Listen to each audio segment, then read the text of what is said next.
Acid म्हणजे काय, humic acid कशासोबत मिक्स करायला चालते, कशासोबत नाही, ह्युमिक ऍसिड पिकाला कोणत्या अवस्थेत सोडायला पाहिजे, humic acid original humic acid ओळखण्याची योग्य पद्धत काय, आपल्याला बाजारामध्ये बऱ्यापैकी फसवलं जाते सध्या. त्यानंतर ह्युमिक ऍसिडचे फायदे काय, या सर्व प्रश्नाची उत्तर आजच्या व्हिडिओमध्ये पाहणार आहोत. नमस्कार शेतकरी मित्रांनो, स्वागत आहे कृषी मित्र आनंद या युट्यूब चॅनलवर. सर्वात आधी पहिला प्रश्न म्हणजे ह्युमिक ऍसिड म्हणजे काय. तर ह्युमिक ऍसिड एक प्राकृतिक जैविक पदार्थ आहे. वर्षानुवर्षे जे आपले जे वनस्पतीत किंवा जे प्राणीत यांचे मृत पावल्यानंतर जे अवशेष जमिनीमध्ये दबले गेले, ते दबले हजारो वर्ष त्याचं विघटनाची प्रक्रिया झाली. त्यानंतर त्यांचा खाली काळपट रंगाचा एक पदार्थ तयार झाला. त्यापासून लिओनार्डाइट नावाची एक कोळशाची खदान तयार झाली. त्या खदानीपासून ह्युमस नावाचा एक काळपट पदार्थ तयार झाला. त्या ह्युमस पासून आपण 3 पदार्थ आपल्याला मुख्यतः पाहायला मिळतात. एक ह्युमिक ऍसिड, दुसरा फल्विक ऍसिड आणि तिसरं म्हणजे ह्युमिन.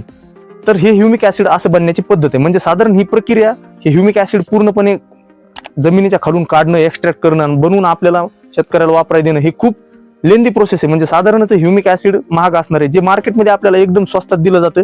फसवण्याची एक नवीन पद्धत आहे. त्यानंतर महत्वाचा प्रश्न म्हणजे ह्युमिक ऍसिड ओरिजिनल ओळखण्याची काय पद्धत आहे.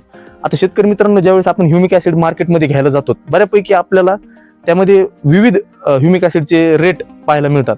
त्यामध्ये ह्युमिक ऍसिड तुम्हाला जर चेक करायचं असेल तर एक सोपी पद्धत सांगत आहे. ह्युमिक ऍसिड, एक चमचाभर ह्युमिक ऍसिड एक काचाचा ग्लास, जो की पूर्णपणे पारदर्शक आहे, त्यामध्ये डिस्टिल्ड वॉटर घेऊ शकतात तुम्ही. नसेल तर आपलं साधं बी पाणी तुम्ही घेतलं तरी चालते. त्या साधं पाणी टाकायचे आणि त्यामध्ये अलगदपणे तो चमचा आहे तो ह्युमिक ऍसिडचा त्यामध्ये टाकायचा आहे. जर तुम्ही टाकल्या जर दम्मानं ते पूर्णपणे ह्युमिक ऍसिड जर पाण्यामध्ये मिक्स झालं, न हलवता पूर्ण पाणी जर काळे झालं आणि ते ह्युमिक ऍसिडचे कण एकदम ग्लासच्या एकदम बुडाला जर नाही स्थिरावले, तर तुमचं ह्युमिक ऍसिड ओरिजिनल आहे. नाहीतर ह्युमिक ऍसिड तुम्ही टाकल्या जर ते कण पूर्णपणे ग्लासच्या शेवटी तळाला एकदम स्थिरावले, तर तुम्हाला नक्की भेसळयुक्त ह्युमिक ऍसिड दिले, असं एकदम सोप्या पद्धतीने तुम्ही ओळखू शकता. त्यानंतर महत्वाचा प्रश्न म्हणजे ह्युमिक ऍसिड कशासोबत मिक्स करायला चालते आणि कशासोबत नाही. त्यामध्ये शेतकरी मित्रांनो, ह्युमिक ऍसिड हे कॅल्शियम युक्त खतासोबत आपल्याला मुख्यतः टाळायचं आहे. त्यामध्ये खास करून कॅल्शियम नायट्रेट सोबत. त्यानंतर महत्वाचं म्हणजे कॉपर आधारित जे बुरशीनाशक आहेत त्यासोबत आपल्याला ह्युमिक ऍसिड एकत्रित टाकून त्याचा वापर करणं टाळायचंय. त्यानंतर महत्वाचं म्हणजे ह्युमिक ऍसिड जे पण आपले ज्याचा पीएच म्हणजे जेवढ्या बी खताचा जो सामूहिक तो 3च्या कमी असेल, म्हणजे जास्त ऍसिडिक आहेत किंवा 7 पेक्षा जास्त असेल, म्हणजे जास्त बेसिक आहेत किंवा जास्त अल्कलाइन आहेत, अशा खतासोबत आपला याचा वापर टाळायचा आहे. मग हे असे जास्त ऍसिडिक खत किंवा असे कोणते तर फॉस्फरिक ऍसिड आहे, सल्फ्युरिक ऍसिड आहे, नायट्रिक ऍसिड आहे. त्यानंतर महत्वाचं म्हणजे जास्त अल्कलाइन असे कोणते खत आहेत, त्यामध्ये तुमचं लाईम आहे म्हणजे कॅल्शियम हायड्रॉक्साईड, त्याच्यासोबत याचा आपल्याला वापर टाळायचा आहे. त्याच्यानंतर महत्वाचं म्हणजे मॅग्नेशियम नायट्रेट सोबत याचा आपल्याला वापर टाळायचा आहे, मॅग्नेशियम युक्त खतासोबत. त्यानंतर हायली अल्कलाइन जे खतं आहेत त्यासोबत आपल्याला वापर टाळायचा आहे, कारण त्याचं प्रेसिपिटेशन होतं आणि ते पूर्ण हवेत उडून जातं, त्याचा आपल्याला ह्युमिक ऍसिडचा फायदा पाहायला मिळत नाही. त्यानंतर महत्वाचं म्हणजे मग आता हे कोणत्या खतासोबत वापरू शकतात. याच्या व्यतिरिक्त जेवढे पण तुमचे मायक्रोन्युट्रिएंट आहेत, युरिया आहे, त्यानंतर पोटॅशियम नायट्रेट आहे, मॅग्नेशियम सल्फेट आहे, मायक्रोन्युट्रिएंट आहेत, इतर बाकी कोणतेही खत ज्याचा की पीएच साधारण 6 ते 7च्या दरम्यान आहे, त्यासोबत तुम्ही ह्युमिक ऍसिड बिनधास्त वापरू शकतात. शेतकरी मित्रांनो, महत्वाचं म्हणजे ह्युमिक ऍसिड काम कसं करतंय मातीमध्ये गेल्यावर आणि ह्युमिक ऍसिडचे फायदे काय आहेत, आणि एकदम शेवटी सांगणार आहे तुम्हाला ह्युमिक ऍसिड सोडण्याची योग्य पद्धत. तर शेतकरी मित्रांनो, ह्युमिक ऍसिड जे आहे हे कोणतं खत नाही किंवा हे तर असं म्हणजे मित्र बुरशी मायक्रोरायझा सारखं तसं नाही. हे एक भूसुधारक आहे. म्हणजे हे झाडासाठी कमी आणि मातीसाठी याचा उपयोग जास्त होतो. परंतु मातीला जितका जास्त उपयोग होणार आहे तितका आपल्या झाडाला फायदा होणार आहे. हे इनडायरेक्ट रिलेशन आपल्याला ह्युमिक ऍसिड मध्ये पाहायला मिळते. त्यामध्ये सर्वात महत्वाचं काम म्हणजे आपण जसं ह्युमिक ऍसिड मुळांच्या कक्षेभोवती आपण सोडतो, मुळांच्या रूट झोन मध्ये आपल्याला ह्याला सोडायचे. सोडल्या ते मातीत जातं, पूर्णपणे बुडाला जातं. आणि महत्वाचं काम काय करतं की सर्वात मेन म्हणजे ह्युमिक ऍसिडचे जे मॉलिक्युल आहेत ते आकारानं थोडे मोठाले असतात.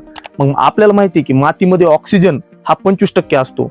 मग त्याला ऑक्सिजन असल्यामुळे हे जे 2 मातीचे जे कण आहेत त्यामध्ये हे जाऊन ह्युमिक ऍसिडचे मोठे पार्टिकल तिथं जाऊन बसतात. मग ते बसल्यामुळे काय होतं की 2 कणामधला अंतर वाढतो आणि जे ऑक्सिजन पास होण्यासाठी जी जागा लागणार आहे ती जास्त होती. त्यामुळे काय होतं, मातीची जी सुपीकता आहे, मातीची सुपीकता आणि मातीचं सॉइल स्ट्रक्चर जे आपण म्हणतो ते सुधारण्यास मदत होती आणि त्यामुळे एरिएशन म्हणजे हवा खेळती राहते आणि एकंदरीत मुळांची वाढ आपल्याला जास्त पाहायला मिळते. हा महत्वाचा फायदा. त्याच्यानंतर महत्वाचं काम ह्युमिक ऍसिड काय करतं, ह्युमिक ऍसिड हे जे कटायन एक्सचेंज कॅपॅसिटी ते वाढवण्याचं काम करतं. आता ही कटायन एक्सचेंज कॅपॅसिटी काय, ह्युमिक ऍसिड जे आहे त्याच्यावर ऋणभार असतो म्हणजे निगेटिव्ह चार्ज असतो. मातीत गेल्याच्या नंतर आपण जेवढे पण मातीमध्ये पॉझिटिव्ह चार्ज असणारी जेवढी बी खतं सोडतो, म्हणजे ज्याच्यावर धनभार आहे, मग तुमचं कॅल्शियम आहे, मॅग्नेशियम आहे, फेरस आहे, हे खतं धनभार असणारे मातीमध्ये पडलेला असतात. मग ह्युमिक ऍसिडवर ऋणभार असतो. मग मातीमध्ये गेल्यानंतर त्या धनभार असणाऱ्या जे आपले कॅल्शियम, मॅग्नेशियम, फेरस असे वेगवेगळे अन्नद्रव्य त्याला ह्युमिक ऍसिड चिटकतं, त्याला बाइंड करतं, म्हणजे त्याला मिठी मारतं आणि जवळपास त्यांना मुळांच्या कक्षेभोवती आणून उपलब्ध करून देतं. अशा पद्धतीनं त्यांचं देखील अपटेक वाढलेलं आपल्याला पाहायला मिळतं. त्याच्यानंतर महत्वाचं म्हणजे झिंक, फेरस, कॅल्शियम हे अन्नद्रव्य देखील मुळाच्या कक्षेभोवती ते उपलब्ध करून द्यायचं काम करतं. अशा पद्धतीने काम करतं. त्यानंतर सर्वात महत्वाचं म्हणजे जे उपयुक्त मातीतले सूक्ष्मजीव आहेत, ते सूक्ष्मजीव वाढवण्याचं काम देखील ह्युमिक ऍसिड करतं. कारण त्या सूक्ष्मजीवांसाठी आवश्यक जे कार्बन लागतो त्यांना खाण्यासाठी, ते प्रोव्हाइड करायचं काम ह्युमिक ऍसिड करतं. त्यानंतर महत्वाचं म्हणजे सगळ्यात आपण पाठीमागे बघितलं की एरिएशन वाढतं, म्हणजे दोन मातीच्या कणामधील अंतर वाढतो. मग त्याच्यामुळं हवा खेळती राहते आणि हवा खेळती राहिल्यामुळं वॉटर होल्डिंग कॅपॅसिटी म्हणजे मातीची पाणी धरून ठेवण्याची क्षमता जास्त वाढते. म्हणजे जर पीक स्ट्रेसफुल कंडिशन मध्ये बी असेल, पण ह्युमिक ऍसिड जर तुम्ही दिलेला असेल 10-15 दिवस ते तग धरू शकतं. त्यानंतर सुरुवातीला जर तुम्ही ह्युमिक ऍसिड दिलं बियाण्याच्या लागवडीसोबतच, तर जी उगवण क्षमता आहे ती देखील आपल्याला जास्त प्रभावीपणे पाहायला मिळते. त्याच्यानंतर मित्रांनो, जे हेवी मेटल असतात, ज्याच्या म्हणजे आपण फवारणीद्वारे मर्क्युरिया, कॅडमियम आहे, असे अनेक हेवी मेटल जे की घातक असते ते मातीमध्ये जात असतात. त्या हेवी मेटलला दूर घेऊन जायचं काम देखील ह्युमिक ऍसिड करते. असे असंख्य असे फायदे आपल्याला हे ह्युमिक ऍसिडचे पाहायला मिळतात. तर मित्रांनो, आता हे ह्युमिक ऍसिड जे आहे याचे आपण फायदे पाहिले किती, ती आता हे कोणत्या अवस्थेत सोडायला पाहिजे. आता ह्युमिक ऍसिड बघितलं आपण सोडल्याच्या नंतर साधारणपणे मायक्रोरायझा सारखं याला 40 दिवस लागत नाहीत. हे साधारणपणे 7-8 दिवसामध्येच याचं पूर्णपणे काम चालू करतंय. गेल्या ते पूर्णपणे मातीची रचना सुधारायचं काम करतं. त्यानंतर इतरत्र पडलेले जे धनप्रभार असणारे जे अन्नद्रव्य त्यांना मुळांच्या कक्षेभोवती आणायचं काम करतं आणि अन्न खाणाऱ्या ज्या मुळ्यात, पांढऱ्या मुळ्यात, त्यांची देखील वाढी करण्याचं काम करतं. तर मग ह्याला आपल्याला सोडायचं जे आहे ते आपण पीक लावल्याच्या नंतर पहिल्या 15 दिवसामध्ये आपल्याला ह्युमिक ऍसिड सोडायचं आहे. होईल तितकं शक्य 7 दिवसामध्ये. त्यामध्ये जर तुमचं पीक 90 दिवसाचं असेल किंवा 3-4 महिन्याचं असेल, तर तुम्हाला पहिल्या 7 किंवा 15 दिवसात सोडणं अतिशय आवश्यक आहे. तेव्हाच तुम्हाला त्याचा ह्युमिक ऍसिडचा रिझल्ट पाहायला मिळेल. त्याच्यानंतर मित्रांनो, ह्युमिक ऍसिड जे आहे ते तुम्ही कशा पद्धतीनं सोडायला पाहिजे. मित्रांनो, मार्केटमधलं कोणतं पण 98% मधलं ह्युमिक ऍसिड एकदम स्टँडर्ड कंपनीचं आपल्याला घ्यायचं आहे. त्यामध्ये 500 ml किंवा ते 1 लिटर किंवा 1 किलो पर्यंत एकरी 100 लिटर पाण्यामध्ये आपल्याला असं एकदम मिक्स करायचं आहे आणि एकदम मुळाच्या कक्षेभोवती हे आपल्याला सोडायचं आहे. तर मित्रांनो, ह्युमिक ऍसिड बद्दलची माहिती तुम्हाला कशी वाटली कमेंटमध्ये कळवा. तुमचे काही प्रश्न असतील तर ते देखील कमेंटमध्ये कळवा. माझ्याकडून काही चुकलं असेल तर ते देखील सांगा. व्हिडिओ आवडला असेल तर लाईक करा, जास्तीत जास्त शेतकऱ्यांना शेअर करा. अशाच महत्त्वपूर्ण शेतीच्या माहितीसाठी कृषी मित्र आनंद या चॅनलला सबस्क्राईब करा, जेणेकरून येणारे व्हिडिओ तुम्हाला सगळ्यात आधी पाहायला मिळतील.